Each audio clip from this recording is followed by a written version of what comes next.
Buenos días. ¿Hay alguien ahí? Sí, algunos hay. Buen día. Hoy seguimos con nuestra serie de la religión o del mito a la razón, para parafrasear el título de lo que viene, que es el texto de Barnán, que justamente dice eso, del mito a la razón. Pero hoy vamos a pasar por una secuencia, digamos, o un episodio, que lo que hace es especificar aún más este tránsito o este puente entre lo que hubiera sido las celebraciones dionisíacas en su forma espontánea, llamémosle, hasta digamos, su desenlace, llamémosle reflexivo, en las sectas filosófico-religiosas. Y el ingrediente que propone Dodds, que como bien dice al principio, ha sido un terreno muy transitado, es determinar con claridad cuál es ese aspecto o ese ingrediente que de algún modo lo que hizo fue orientar esas celebraciones, digamos, espontáneas, desprolijas, como decimos, a estas formas claustrales, monásticas de las sectas filosófico-religiosas como la pitagórica, ¿no? Una paradoja, si se quiere. Entonces lo que él hace es, bien, vamos a ver si a partir de los testimonios que tenemos de la aparición de determinados personajes peculiares en el mundo griego, eso nos podrá servir como de hilo de Ariadna para poder afianzar ese eslabón que debiera existir, digamos, entre las celebraciones en su forma primera y las sectas filosófico-religiosas como su culminación. Bueno, vamos a intentar, con toda la buena voluntad del mundo, compartir pantalla. Yo aquí tengo... Ustedes me van diciendo si ven o no ven lo que aparece, ¿no? Sí, se ve bien. Bueno, maravilloso, empezamos bien. Esperemos no tener contratiempos. Ya les dije el otro día, el problema fue que tomar el link desde el WhatsApp no fue una buena práctica. Lo hice siempre y nunca hubo problema, pero esta vez vaya a saber, ¿no? Bueno, aquí tenemos, les digo, estos libros no son modernos, tienen 70 años, 60 años, pero en lo nuevo que yo había leído, no encuentro mayores diferencias. Estos textos de los ingleses además están magníficamente escritos, tienen ese toque de ironía británica, ¿no? A mí me parecen muy buenos. Y aquí la cuestión, como les digo, no estamos en temas de erudición, sino que tratamos de otorgarle inteligibilidad a un fenómeno que resulta decisivo. Y a grandes rasgos no hay mayores diferencias. O sea, que la noción de alma en Grecia nace de las celebraciones dionisíacas, un alma inmortal, digo, ¿no? Con características divinas nace en el dionisismo, de eso nadie lo duda. De que la aparición de determinados individuos que Dodds no duda en llamar chamanes, tampoco nadie duda. Del desenlace, menos se duda. Entonces, como, digamos, pedagógicamente es virtuoso y no estamos transgrediendo ninguna sagrada ley, ¿no? Después, como si ustedes quieren o no pueden o lo que fuere, si encuentran algún ingrediente que pueda desestimar esto que estamos haciendo, bienvenido sea. Pero como les digo, no es que yo, voy a hablar bien de mí, no es que yo me haya quedado en esos textos de hace mucho tiempo y no haya seguido leyendo. Pero como les digo, todo lo que seguí leyendo no niega esto. O sea, bueno, basta de autojustificación. Bueno, tengamos en cuenta primero entonces qué es esto del puritanismo. Claramente el puritanismo es algo que aparece en la época victoriana, ¿no? Pero tiene su antecedente antiguo en este odio al cuerpo. Pero este odio al cuerpo parte de una conjetura que es, bien, si en nosotros reside algo de naturaleza inmortal, eso no puede ser el cuerpo. Y por otra parte, deducimos que eso de naturaleza inmortal tiene relación con el cuerpo. Y es una relación que, si se suspende el cuerpo, el otro aspecto cobra su verdadera naturaleza, ¿sí? Entonces la tarea consiste fundamentalmente en neutralizar la apetencia del cuerpo porque de un modo u otro produce sus efectos en el alma. Cosa difícil de explicar, pero bueno, porque si son dos sustancias diferentes, si se las piensa como dos sustancias diferentes, en todo caso lo que ocurrirá es que la influencia del cuerpo no es que conmueva la integridad del alma, sino que la oculte, que es otra cosa. O sea, al ocultarla no le quita identidad. Ahora, al difuminarla, sí. Pero bueno, creo que en esa época no estaban en estos detalles, ¿no? Estaban demasiado entusiasmados con lo que habían descubierto. Bien.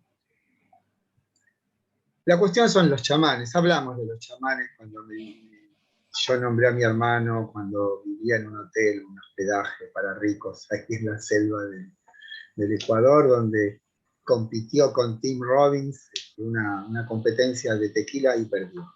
No Tim Robbins, mi hermano. Tim Robbins, saben, es un actor bueno, muy famoso. Lo tienen en alta fidelidad y lo tienen extraordinario en Shawshank, no me acuerdo el nombre de la película, pero acá creo que es Salto o Grito a la Libertad, que trabaja con Norman Freeman. Bueno, la definición que da Dodds es británica, como digo, ¿no? Individuos psíquicamente inestables que han recibido una vocación religiosa, ¿no?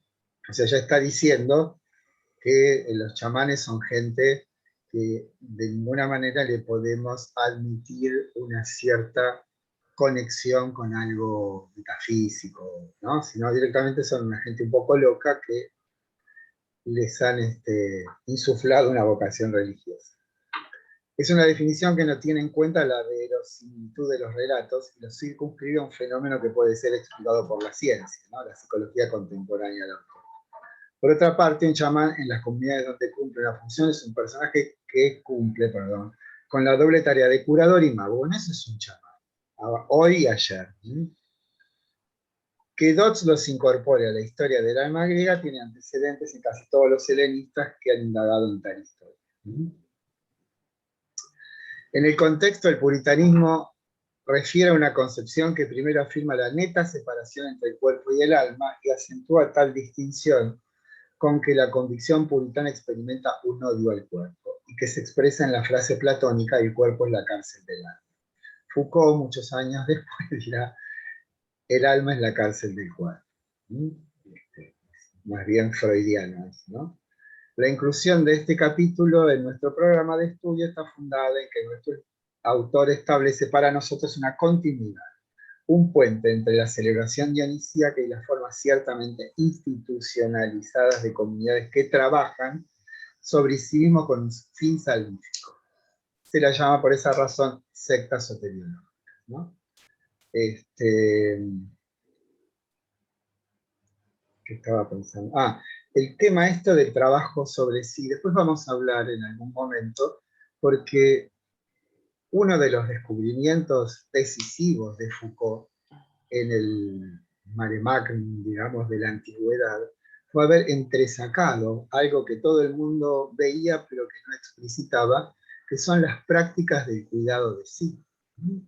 Y él encuentra el apogeo de estas prácticas en el helenismo romano, sobre todo con los estoicos romanos, los últimos estoicos, donde lo que descubre él, que hay toda una corriente que viene desde los pitagóricos, de técnicas que tienen que ver con un trabajo sobre uno mismo.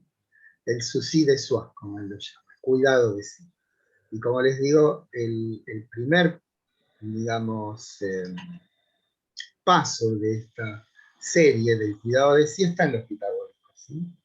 Ahí es donde empieza esta idea de que no solamente podemos trabajar haciendo cosas, o trabajar pensando cosas, también podemos trabajar haciendo cosas sobre nosotros.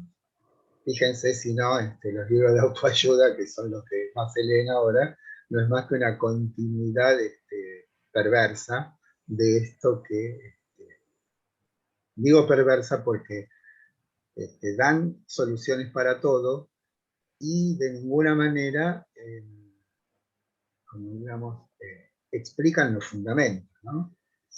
Todo está demasiado bien. Bien, vamos a una declaración de Dodds.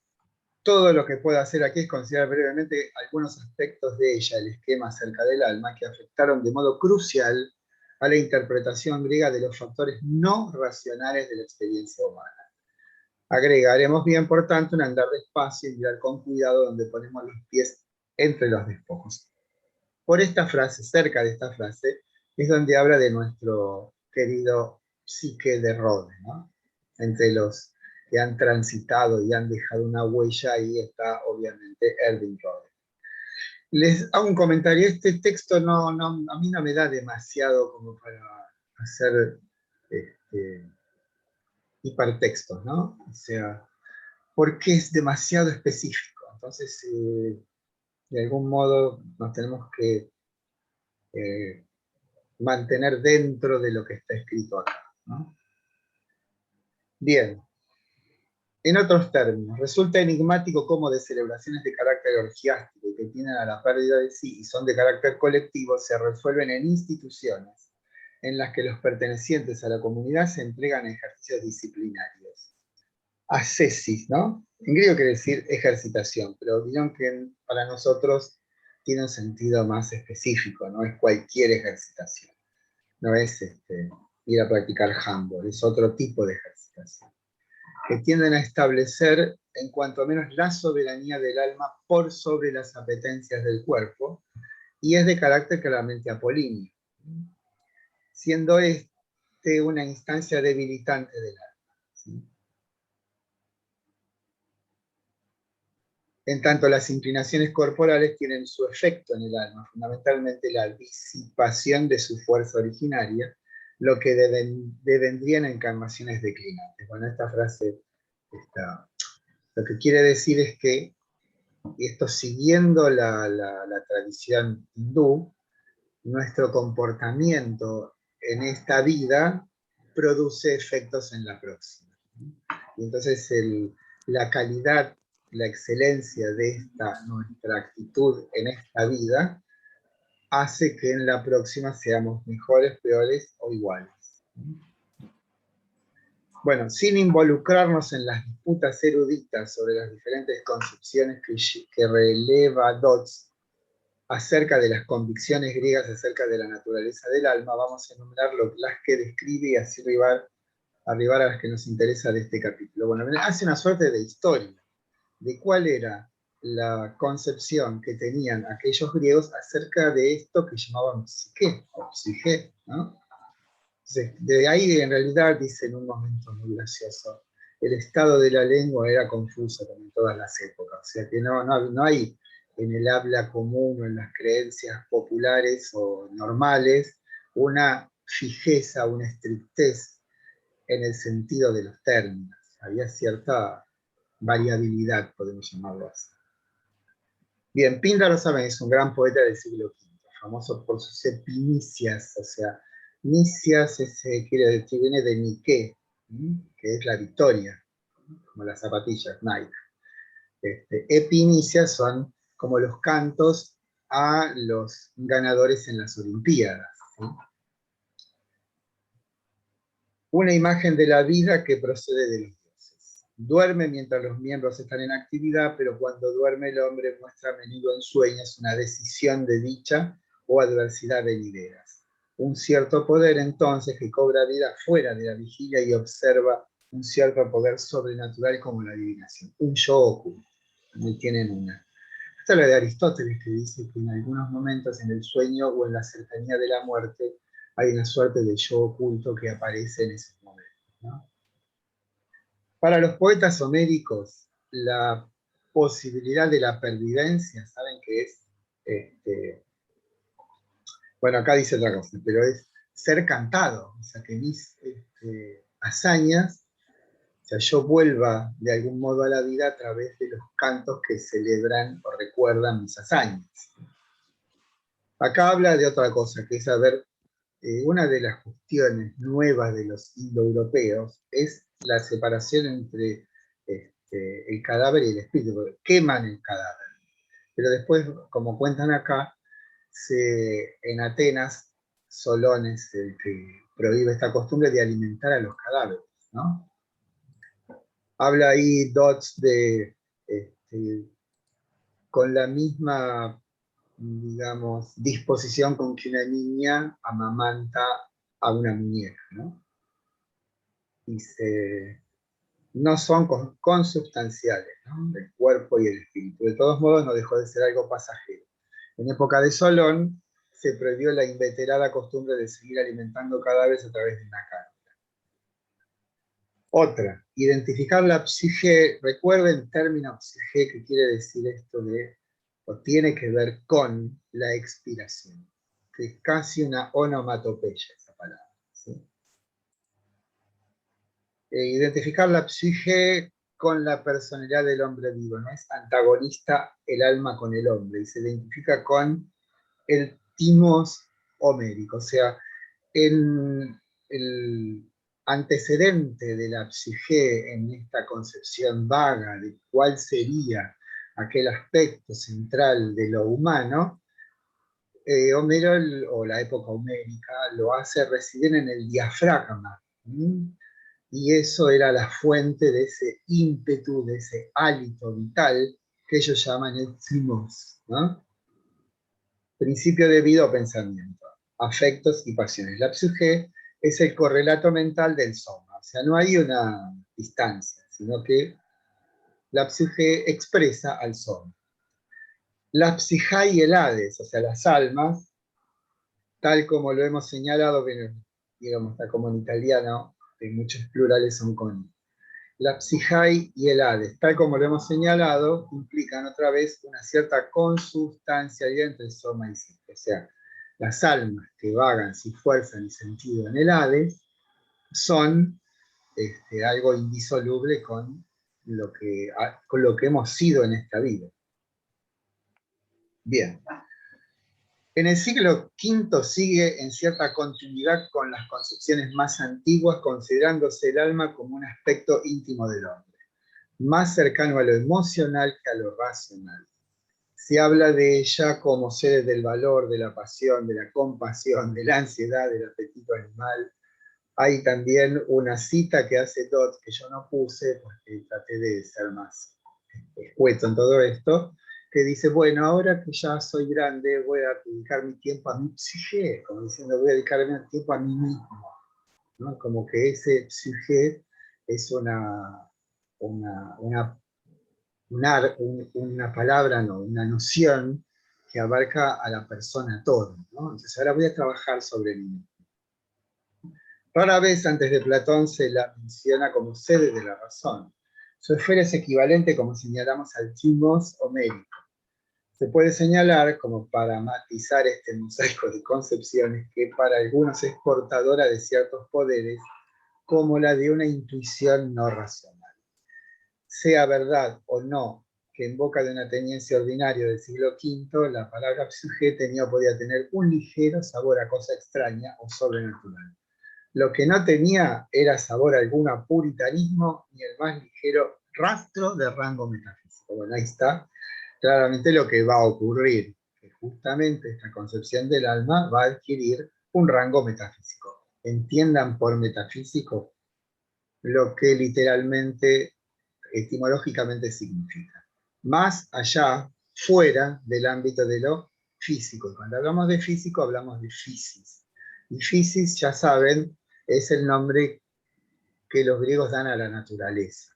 Pero no confundamos naturaleza en nuestro sentido con physis en el sentido griego, porque Phys, en sentido griego, es el nombre del ser, ni más ni menos. O sea, el ámbito de Physis es lo que abarca todo lo que existe, hombres y dioses. Después vamos a ver en una cita de Heráclito, cuando dice, este cosmos, el mismo para todos, y cuando dice cosmos, refiere a la Physis.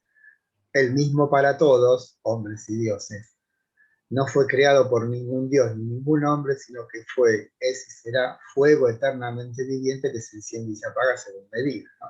Ahí tienen ustedes esta, digamos, sintetizada lo que ellos más bien viven como Physis. Les recuerdo a mí que Physis es una palabra que deriva del verbo phuein, que quiere decir crecer. Pero ese crecimiento no es simplemente un crecimiento cuantitativo, sino orientado por una forma. Y a su vez, la palabra phuein tiene relación con phos, que en griego quiere decir luz. Lo que sale a la luz, lo que se manifiesta, pero que al manifestarse, sin embargo, se preserva. Con esto lo que quiero decir es que no es una manifestación que se agota en su manifestarse, sino que su manifestarse es uno de los modos de su comportamiento. Porque así como se manifiesta, se oculta. Hay otra cita de Heráclito que dice, Phisei filei cruptesai. Physis da su favor al ocultarse. Bien, o sea que no es lo manifiesto, lo visible, sino que trata de ser, no sé si pensado, pero sí intuido, que eso que se manifiesta no es sino un modo aparente de algo englobante que conserva, preserva todo en una unidad. Bien, pequeño dosis. Fue aquí donde el nuevo esquema religioso hizo su contribución decisiva, preñada de consecuencias para el futuro. Hablamos del nuevo esquema religioso, seguramente está hablando de esta convicción de la existencia en nosotros de un alma inmortal. Y ahí está la frase de Dodds extraordinaria, de Rode, que la dice un poquito más abajo. Al atribuir al hombre un yo oculto de origen divino, rompiendo así el equilibrio entre el cuerpo y el alma. Introdujo en la cultura europea una nueva interpretación de la existencia humana, la interpretación que llamamos puritana.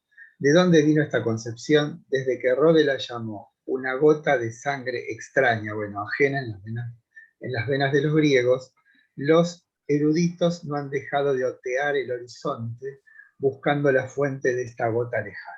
La mayor parte de ellos han dirigido su mirada hacia el oriente, a Asia Menor o más allá. Personalmente me sentiría inclinado a empezar mi búsqueda en otro sector. Bueno, aquí empezaría propiamente el texto de Rode, la investigación. Primero dijo, bueno, la concepción del alma en la Grecia fue así, así. Bueno, ahora vamos a nuestro asunto. Nuestro asunto, recordemos, es tender un puente o afianzar un eslabón de una cadena de fenómenos que empieza con las celebraciones dionisíacas y concluye con las sectas de carácter monástico como la pitagórica. Bien.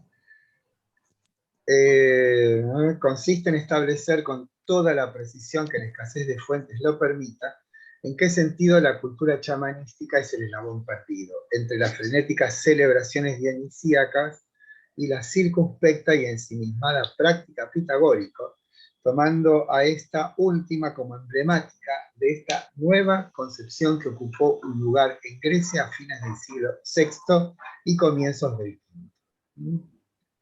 No sé si tengo que decir algo. Bueno, esto que creo que dijimos en la clase pasada, perdónenme que como doy muchas clases por semana a veces, y el estado de la clase no es un estado de autocaptación, digamos, ¿no? El tema tenemos manifiestas conclusiones, o sea, tenemos muchos datos al final, pero carecemos de datos del principio y necesitan entonces reensamblar en una unidad eso último que sí tenemos, a disposición con aquello primero que conjeturamos sucede. Bueno, este es otro intento, ¿no? Rearticular y de un modo inteligible un fenómeno que se presenta con buena información al final, pero carecemos de información en el origen. Bueno, soledad y ayuno, cambio psicológico de sexo. Entrar a voluntad en un estado de disociación mental que no implica ser poseído por un espíritu ajeno, sino por su propia alma. No es un daimon, esto es lo importante, ¿sí? No estamos endemoniados. Recuerden aquella frase de Platón, que creo haberles dicho, muchos son los bienes que nos vienen a nosotros los griegos a través de la locura. Acá es lo que fundamenta este tipo de acciones o este tipo de prácticas, es la convicción de que el alma es un poder autónomo. No es que estoy poseído por la divinidad, sino que lo que hago es, en una suerte de vinculación vía procedimientos ascéticos, poder hacer que el alma salga de su encierro, que como decíamos son los hábitos o las inclinaciones provenientes del cuerpo. Abandono de esta voluntad, viajes a partes lejanas, en ocasiones al mundo de los espíritus. Cuando yo era joven, había cierta gente que leía a un tal Lobsang Rampa, que era algo así como un tibetano, que permanentemente hablaba esto de que el alma viajaba hacia una especie de tour por el otro mundo, volvía, ¿no? Pero parece que eso en el budismo tibetano es algo usual. Bilocación, eso es estar en dos lugares a la vez. ¿Sí? Y la adivinación. Recuerden que Rode habla de que en esos estados extremos, extáticos, hay de algún modo, se despierta una facultad providente en aquellos entusiastas dionisianos.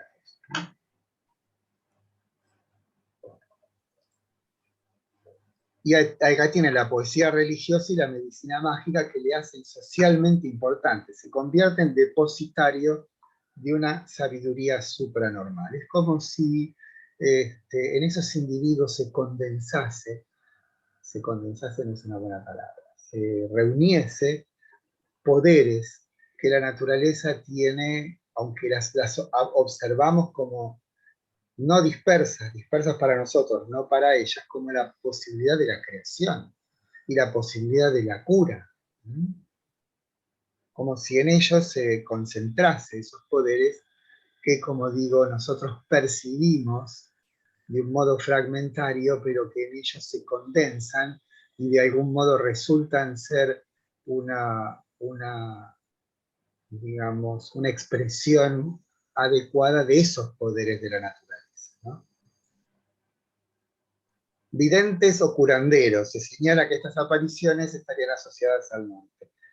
La Escitia, como ya dijimos, sería hoy Ucrania, y más lejos, Siberia. Bueno, acá hay los personajes que yo les hablé, ¿no? Avaris, que viene montado en una flecha, que no consumía alimento humano, desterraba las pestes, predecía terremotos, componía poemas religiosos y propagaba el culto de su dios nórdico, el Apolo Hiperbóreo. Aristeas, un griego del mar de Mármara, el mar de Mármara está entre los Dardanelos y el Bósforo, y después, digamos, a través del Bósforo está el Mar Negro, ¿no? Relata sus expulsiones psíquicas, el poder del trance y la bilocación. O sea, lo importante aquí, que también señala Dodds en un momento, y yo no recuerdo si lo puse, es que en el dionicismo, quien habita a los individuos es Dioniso, y uno se convierte en Dioniso. En cambio, las prácticas estas derivadas de estos individuos, que llamaremos chamánicas junto con Dodds, es un trabajo puramente individual, no es una tarea colectiva.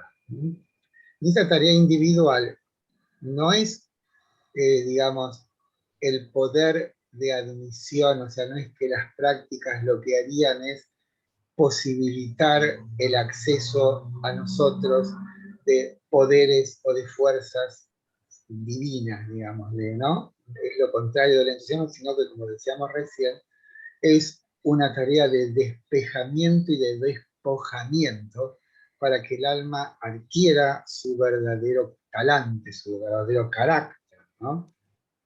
Bueno, Hermótimo, estos son testimonios en los que se basa Dodds para establecer su formulación, su teoría, digamos, ¿no?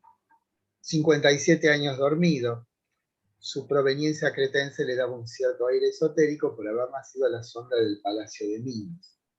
Cabe agregar que su cadáver tatuado lo vincula con la norteña Tracia. Tracia, recuerden, hoy es Bulgaria. Los griegos solo tatuaban a los esclavos. La saga de Epimenides hace pensar que los griegos tenían noticias del largo retiro, que constituye el noviciado de un chamán y que a veces transcurre en su mayor parte en un estado de sueño o trance.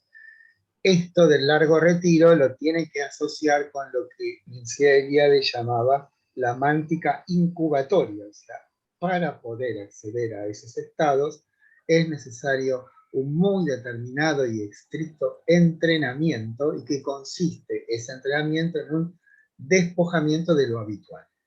Es como que nos exiliamos de nuestro mundo cotidiano para poder acentuar la atención en un aspecto que justamente no es el de lo cotidiano. Bueno, acá hay una, esta es no es una conjetura, sino que es casi una certeza. Dice, de todo esto parece razonable concluir que la apertura en el siglo VII del Mar Negro al comercio y la colonización griega introdujo a los griegos a una cultura fundada en el chamanismo. Enriqueció, por lo menos con algunos rasgos nuevos notables, la imagen griega tradicional del varón de Dios. Eso que, bueno, Presta ha puesto en griego, ¿no? Seiosaner. Yo me olvido, bueno, en otras épocas teníamos el texto delante, entonces las palabritas en griego las podíamos traducir. Estos elementos resultaron aceptables para la mente griega como lo había hecho antes la religión dionisíaca. Esto es importante. La experiencia religiosa de tipo chamanístico es individual, no colectiva, pero apelaba al individualismo creciente de una época para la cual ya no eran del todo suficientes los éxtasis de Dioniso. Bueno, aquí tienen una explicitación o un comentario, podemos decir, de aquella frase de Rode cuando dice el regreso era demasiado difícil, ¿no? ¿Sí? Entonces ahí hay una variación del asunto.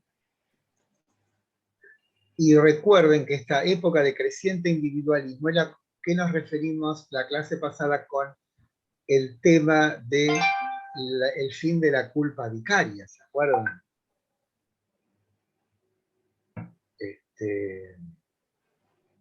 Que tenía también que ver con el auge del individualismo. ¿Por qué? Porque se desprendía de la concepción tradicional que determinaba que la existencia humana estaba ya predicha por poderes, como la Moira o los dioses o el destino, como fuere. El individualismo justamente rompe también con esa concepción y otorga al individuo una capacidad de autodeterminación. Esa capacidad de autodeterminación, si la asociamos con la conjetura o la convicción del alma inmortal, podemos decir entonces que son nuestras decisiones las que determinarán cuál será el destino en otra vida de nosotros. O sea, cómo se confluyen diferentes series de nociones y que se estabilizan en una concepción coherente. Más allá de que esté fundada en creencias, hay una cierta inteligibilidad en todo esto, ¿sí? O sea, las decisiones que yo tome respecto de mí mismo tienen que ver con un sustrato de carácter divino que no debo vulnerar, que debo despojarme de todos esos hábitos. O sea, lo que dirá Sócrates y Platón después no es otra cosa que esto en otro lenguaje o en otro contexto. Pero lo que hay que hacer es deshacerse de los hábitos del sentido común, porque son ellos, esos hábitos, los que no me sé la palabra, de algún modo atacan o deshacen posibilidades más propias de nuestra existencia. Bien. Y acá está el chamán más importante, más grosso, digamos, ¿no? Que indudablemente sacó consecuencias teóricas e indudablemente creyó en la reencarnación. Pitágoras de Samos. Yo lo dejo a Pitágoras un poco para después, porque lo vamos a retomar cuando veamos Platón, ¿sí? Porque ahí sí es importante, decisivo, digamos, Pitágoras. Le vamos a dar una parte, vamos a ver qué es esto de las matemáticas, ¿no? Bueno, la hipótesis de que tal doctrina la tomase el propio Pitágoras de los Sóficos es dudoso para mí. Aduce que su prestigio podría sentarse en que hubiese creado su doctrina y que no la hubiese copiado de los órficos. Sabemos que Pitágoras fundó una especie de orden religiosa, una comunidad de hombres y mujeres cuya regla de vida estaba determinada por la esperanza en las vidas venideras. Bueno, dejemos aquí, volvemos en contados instantes, ¿sí? ¿Me escuchan o estoy hablando solo? Sí, sí, Eduardo. Yo cuando Bueno, volvamos te quería hacer alguna pregunta. bueno, dale. Bueno, Dale, gracias. grabamos y Dale, volvemos. profe.